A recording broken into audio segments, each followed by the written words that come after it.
Good afternoon and welcome to the Midday News. Here's what we have in the bulletin. Cornwall College shuttered for a second day following health inspection. Westmoreland taxi driver responsible for death of 5 passengers given suspended sentence. And later in sports, under-20 reggae girls open CONCACAF World Cup qualifiers with victory. Thank you for joining us. I'm Kerry Simpson. Here are the details. We begin with news that a policewoman attached to the St. Mary Police Division is dead. Reports are that the officer died from a single gunshot wound to the head. It's understood that the cop chartered a taxi this morning to the Firearm Licensing Authority regional office in Discovery Bay.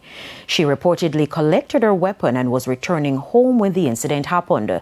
Now, Senior Superintendent Dwight Powell, who is now on the scene, has confirmed the incident. TVJ News will have more on this story in primetime news at 7. A Westmoreland taxi operator, Delroy Rodney, who was charged with 5 counts of causing death by dangerous driving in 2023 November, has been given a suspended sentence. Justice Courtney Day handed down the ruling at the Westmoreland Circuit Court on Thursday. Rodney was represented by attorneys Lambert Johnson and Faith Salmon. The lawyers walked out of the courthouse happy as they praised the judge for being merciful. The sentence is in several parts, but it starts off with a 18 months imprisonment, which is suspended for 3 years. Additionally, on each count, and is to run concurrently. That means he would do 1 sentence. Additionally, he is suspended from obtaining a driver's license for the next 3 years. And last, and by no means least, there was a consent order for a compensation to be paid, and the amount to be paid to each person we agreed was $500,000. Lambert Johnson said he and his legal team worked tirelessly to get Thursday's outcome. Victory is for Delroy Rodney. For Delroy Rodney. And justice. And this could not happen without prayer and hard work. We put it in and we get the result. But while they were in victory mode, the victims' family members were disappointed with the ruling. It is a shock to my family, given the fact that 5 lives were lost. We all know that we all are drivers and many times things do happen. But for a sentence handed down that the driver didn't get any prison time, I don't think that sends a good message. He should have been an example. I'm not saying he should have gotten the maximum, but I think he should have gotten some form of prison time. To other news, the St. James Health Department says it did not order the closure of the canteen at Cornwall College, despite unsanitary practices which were uncovered at the facility. Chief Public Health Inspector for St. James, Sharika Lewis, highlighted some of the breaches which were identified. The canteen is actually operated by a concessionaire, and this concessionaire was issued a public health license in August, and that is during the summer holidays.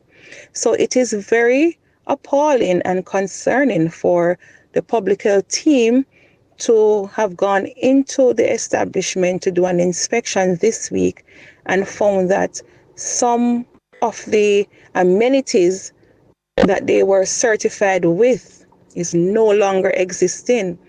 For example, the hand wash station, there is no hand wash station in the facility. And prior to them being certified, a hand wash station was there. Ms. Lewis says the decision to close the canteen and the institution itself was taken by the school administration. One concerned parent who spoke to us off camera says the issue has been a long-standing one. I'm a parent and a concerned parent, and a lot of times he complains about being sick from the food. When they bite into the chicken, there's blood, half-cooked food. That's salmonella poison right there, right? The food is so unsanitary. I'm not surprised that they locked it down. The Chief Public Health Inspector says the department has no idea when the facility will be reopened. However, they will remain closed until all the breaches are remedied, and upon inspection by the public health team, they are found to be satisfactory. Prime Minister Andrew Holness is underscoring the importance of Jamaica being economically independent and not relying on international aid. Mr. Holness was speaking at the third staging of the Global Tourism Resilience Conference being held at Princess Grand Hotel in Green Island, Hanover on Tuesday. Kimberly Petty reports. Jamaica is no stranger to challenges and disruptions, and it's for that reason Prime Minister Andrew Holness believes it's important for the country to be economically prepared to bounce back from any catastrophe. Speaking on Jamaica's resilience, Mr. Holness pointed to the 2008-2009 period where the economy was hit by a global economic crisis. It took up to a decade to recover, in contrast to the 2 years it took to recover from COVID-19. We have practiced fiscal resilience. We build buffers as a small island developing state with a small economy and a small budget. We follow this biblical principle of putting aside some of your inflow of income and revenue for the rainy or stormy or difficult days. Mr. Holness says the government has a strategy where they build fiscal buffers in the budget in the event of a disaster. We invest in insurance. Jamaica is one of the first countries in this region to take out a catastrophe bond to be able to deal with the catastrophes that are over and beyond our capacity to address when they happen. But more than that, we manage our resources well. He noted that while the country still benefits from international aid, taxpayers may not always want to see their tax dollars going to a foreign country. It's why he believes that as the country matures, a different perspective is needed. And therefore, we must be prepared to stand on our own 2 feet with our own resources. It means that we have to take a more responsible way of managing our economy. We are politically independent, but that political independence can only be secured if we are also economically independent. Kimberly Petty for TVJ News. Where's the next step? That question from the opposition this afternoon regarding the prolonged use of zones of special operations, ZOSOs, across the island. More in this report. The Zones of Special Operation, ZOSO, is built around 3 phases: clear, hold, and build. National Security Minister Dr. Horace Chang in 2021 said that the strategy aims to remove gangs from the community, maintain police presence, and in the build phase, both the social and infrastructure problems will be addressed. But shadow spokesman on national security, Senator Peter Bunting, says for some communities like Mount Salem and St. James, which has been under a ZOSO since 2017, the last phase seems to be lost. We're almost 8 years on. We should long have gone past the clear and hold stages, and we should have been well into the build phase. And that should no longer require ZOSO. The idea is not for a zone of special operation to be a permanent designation for communities. But it's almost as if the build phase has been largely forgotten and we're stuck in the clear and hold phase. Another matter of concern is that of the number of fatal police shootings since the start of the year. According to Indicom, there have been over 20 such incidents to date. I will be having a meeting with Indicom to really examine the circumstances of these, to ensure that we don't go to what is might be called shortcut policing, extrajudicial killings. We've worked very hard to move away from that. Mr. Bunting wants the security forces to be equipped with body-worn cameras. I believe that body-worn cameras, which we piloted over a decade ago is a strong method of improving police accountability. It protects professional police officers against unfair allegations, and it also ensures that their behavior is in line with the use of force policy of the Jamaica Constabulary Force. O'Shane Masters, TVJ News. While multiple municipal corporations across Jamaica are under fire for failing to produce their annual audited financial statements on time, the Manchester Municipal Corporation says it will continue to be a shining example. Sandy Williams explains. The latest Auditor General's report singled out the Manchester Municipal Corporation as one of only 3 corporations which is fully compliant with the new accounting standards. Even more impressively, Manchester is the only corporation to have submitted all its financial statements on time. At the helm of this beacon of accountability is CEO Andrew Harrison. The accounts are now being prepared in what is called the IPSAS standard, and we were actually congratulated for making significant progress in terms of adhering to that standard. There are still some challenges, but we are working on it. We were also congratulated, that is the Manchester Municipal Corporation, to be ahead of the other municipal corporation in our preparation of and submission of the financial statements. The corporation is now undergoing its routine audit for the 2022-23 financial year, a process it embraces with confidence. The Auditor General of our accounts are being looked at up to 2023 now. Therefore, they are free to come in and look, because the only person that has that authority to come in and look is the Auditor General, and if the Auditor General has given us a already, I mean, I don't know what they will be coming for to look for, and we have not, and they have not found anything improper. In the Auditor General's report, the St. Anne, Portmore, St. Catherine and Kingston and St. Andrew municipal corporations were flagged for failing to provide crucial documentation verifying $81 million in payments under the government's Municipal Social Assistance Program, MSAP.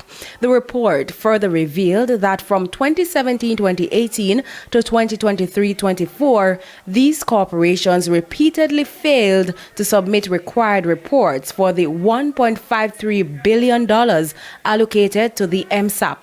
The chairman of the Manchester Municipal Corporation, Donovan Mitchell, says under his leadership, the corporation remains committed to the people's business. Sandy Williams, TVJ News. It's time for a break. Stay with us. More local stories when we return.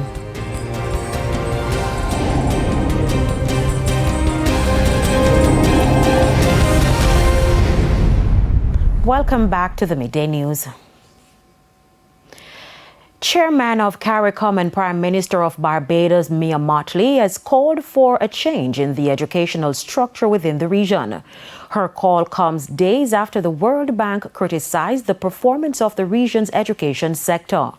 The World Bank reports that only 4.9% of nearly 200,000 Caribbean students passed 5 or more subjects in the 2024 CSEC exams. The mathematics pass rate dropped to 36%, highlighting long-standing issues in education that impact regional growth, social unity, and crime prevention.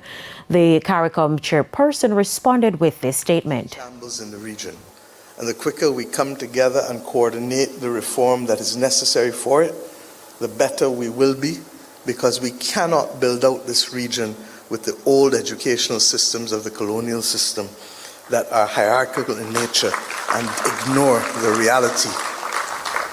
Ms. Mottley also addressed the crime situation in the region. We in this region are paying too high a price for the Second Amendment rights of Americans. And the reality is that we have come at this point with a George Bridge Declaration reached by heads of government in Guyana on the 25th of November last year that will allow us to address issues of strengthening our law enforcement, strengthening and reforming our criminal justice system, but above all else, treating crime as a public health disease. It's now time for the Business Minute.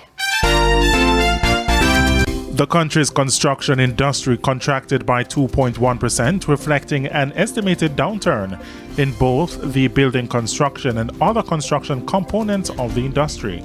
Dr. Wayne Henry is Director General at the PIOJ. Fall-off in the building construction component was due mainly to the performance of the residential category, reflected in a 19% downturn in housing starts by the NHT. Additionally, the total value of mortgages disbursed by the NHT declined by 24.2% to $6.2 billion. Now, the PIOJ says the downturn in the other construction component was due to a decline in capital expenditure on civil engineering activities. Further afield, it looks like Elon Musk might be poised to save his $44 billion investment in the company, formerly known as Twitter. On Wednesday, Bloomberg reported X is in talks to raise money that would value the company at $44 billion. That's the amount Musk paid for the company in 2022. After the takeover, Musk fired about 80% of the company's staff, reversed a ban on Donald Trump, reinstated accounts of white supremacists, and publicly bullied advertisers that left. 2 years later, Fidelity valued the company at just 20% of that $44 billion. That value has bounced back a little since last year's presidential election. For the Business Minute, I'm Shane Masters. Time now for the top regional and international stories. In the region, Chairman of CARICOM Mia Motley says some hard decisions are needed to ensure the region is fit for purpose in an ever-changing global environment. Ms. Motley, who is the Prime Minister of Barbados, says all member states must prioritize regional unity. Addressing the 48th regular meeting of the Conference of Heads of Government of CARICOM underway in Barbados, she adds that for too long, meaningful progress has eluded the region. On the international scene, Israel's military says Hamas failed to return the body of a deceased hostage. The group returned 4 bodies Thursday. Israeli officials have determined 2 of them are brothers aged 5 and 2, but their mother, 33-year-old Shiri, was also supposed to be among them. Israel says the body expected to be hers is not, and the remains don't match any other Israeli hostage. The IDF is calling for Hamas to return her body. It also says forensic evidence suggests her sons were murdered. And a plane carrying 177 Venezuelan migrants who were held in Guantanamo Bay after being deported from the U.S.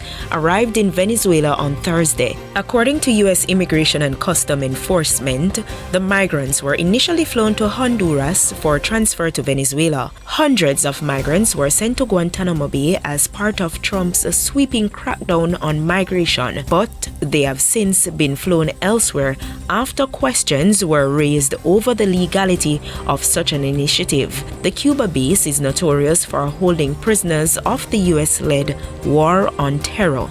And those were the top regional and international stories. I'm Raquel Porto. Thanks, Raquel. We head to another break. When we come back, Midday Sports.